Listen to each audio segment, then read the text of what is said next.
How's it going, everyone? My name is Falling Hurts, and today we're going to be looking at yet another sci-fi thriller game. And this one's actually one that I've been looking at for quite a while now, basically due to the casting. But today we're going to be looking at Fort Solis. The reason I say that it's finally time to understand everything there is to know about this game is because a lot of information has come out recently from interviews and dev output, most importantly from PAX and I believe GDC as well. But with that being said, let's get into everything we know and everything you need to know about Fort Solis. So first off, I figured the best way to start this is to go ahead and just start from the game's Steam page or store page listing. And Fort Solis is a single-player third-person thriller set over one long night on Mars. You play as the engineer Jack Leary as he responds to a routine alarm where events unravel and escalate out of control in a way that he could never have imagined.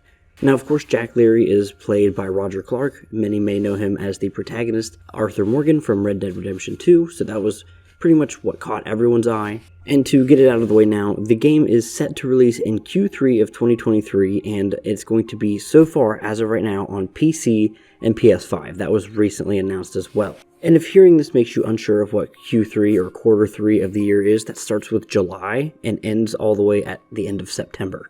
So somewhere between July 1st and September 30th, we should be getting Fort Solis to play for ourselves. Now, as for the developers of the game, we have Fallen Leaf and Black Drakkar Games, and that is being published by Dear Villagers. Now, Dear Villagers, the publisher, is the only team I'd ever heard of, but of course that's because Fallen Leaf and Black Drakkar Games are both pretty new studios, and this is one of their first games releasing, if not the first. Fallen Leaf being the first, and Black Drakkar Games being a support studio for hire, only was created in 2021. But continuing on, there's quite a bit that the store page actually tells us about the game. First off, we get another brief summary basically stating everything I already mentioned, but adding in that as things spiral and escalate out of control, that the mystery of what happened to the crew begins to reveal itself, and then the storm arrives, limiting Jack's escape as he looks to hold out until morning comes. So this kind of reads a little bit like, gotta make it till morning. You might want to call it Until Dawn, if you will. But there's a reason I'm making that, assessment in a few moments, but we'll get into that as we go. One of the things that the game totes is immersive storytelling. Fort Solis looks to deliver a high-fidelity experience designed to completely immerse the player in the cast and their long night, with performances, as I mentioned, from Roger Clark, Troy Baker, best known for his role as Jonesy in Fortnite.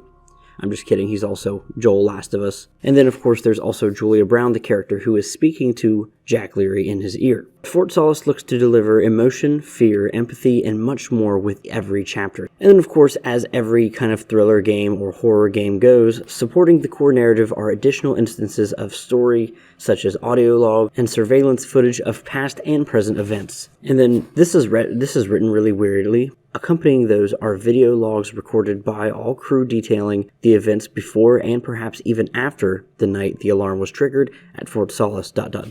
So really weird what's going on here. This may be like a time travel mystery or like a time loop conspiracy. So, come back to this video if that's what's going to happen here. But one of the main gameplay loops is that we're going to have to explore the Fort Solis. The actual fort itself is built above and below ground. The base contains a variety of locations, each with their own surface and subsurface levels, so quite a few locations to go through here. And it says that players will be able to explore the isolated storm-bearing surface, the creepy service tunnels, absent of any light, or the multiple departments that help Fort Solis function on a day-to-day basis, such as engineering, medical, and communications. As the story unfolds, locations can easily be revisited for additional story context or to continue serving as a backdrop to the fate that awaits Jack with each passing hour. Once again, another mention of time, passing hour, waiting until dawn, these different things. I'm really interested in how this is going to play out, but unfortunately that's all we get from the Steam page itself. But as I already mentioned, this is the time where we're getting a lot of interviews and things like that, hands-on previews. Now, I actually have seen gameplay that I don't think was supposed to be shown off, but someone did post it, and so I'm not going to be posting it with this video, but I want to go ahead and use some of the official words from a few different websites that I would like to go over. Digital Trends specifically had a really great write-up by Carly Velocci, and I'll have that article and the other one linked down below that I'm using. But the big takeaways from this first one is that the character animations are really good, and I would corroborate that completely from what I was seeing. But she did say that it did feel a little slow, even if the third-person camera worked really well to sell like the face animations and different things like that. Outside of that, in that article, we also learned that Jack is the only character that we see, according to the developers, in real time.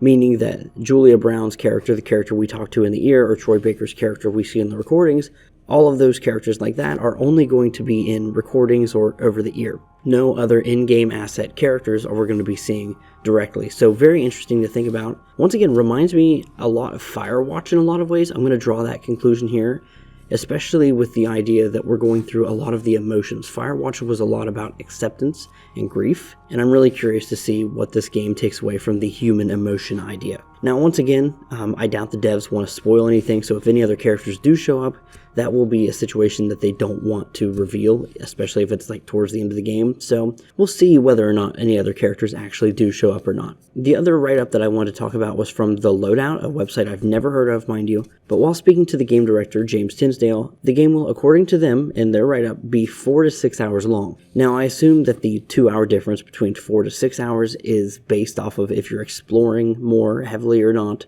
and whether or not that can change the outcome to maybe, if you have all the information, have a different ending of the game. I'm not sure.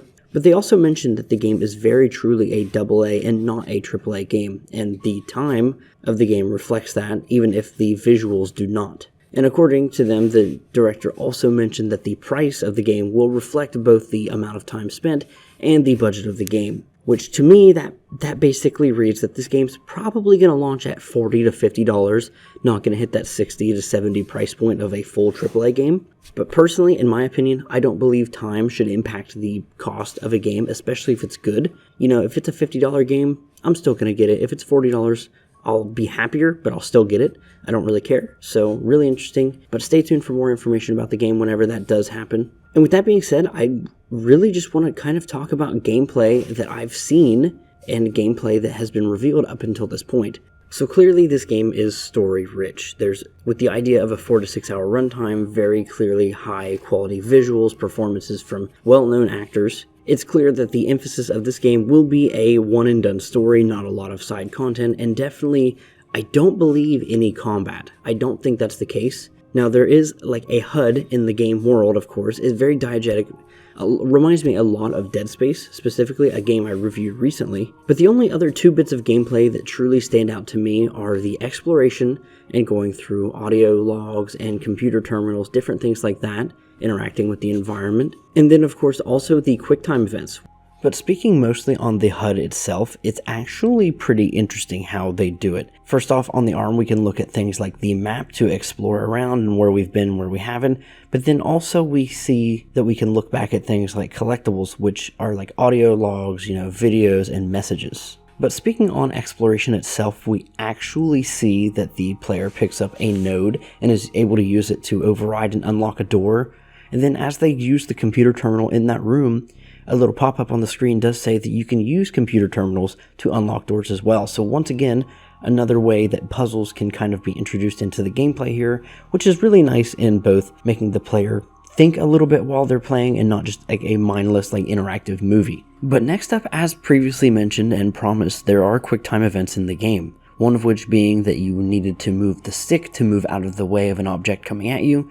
Something I learned that there is some consequences to failing these. For instance, if you fail to miss this object in particular that I'm mentioning, then Jack could walk with a limp. Now, I don't know this to be sure. The gameplay I saw did it properly. Another instance of a QuickTime minigame was actually a rhythm-based one, kind of like Dead by Daylight in a way. So let that be known as well. But unfortunately, that's really all we get from the gameplay demo. A little bit of the, hey, I have this item, where does it go kind of ideology. So that's, very basic kind of horror tropey kind of, Amnesia or Penumbra. I have this item, where does it go for the puzzle or something. But the puzzles, I wouldn't necessarily call them that from the gameplay demo alone. But there is potential that it could get a little bit crazier as time goes along. But we'll have to wait and see. Unfortunately, that's all we know about the game right now, but consider subscribing if there's any other new crazy updates or big trailers. I will make a video on it, and let me know down below if that's something you want to see, or another game you may want to see covered.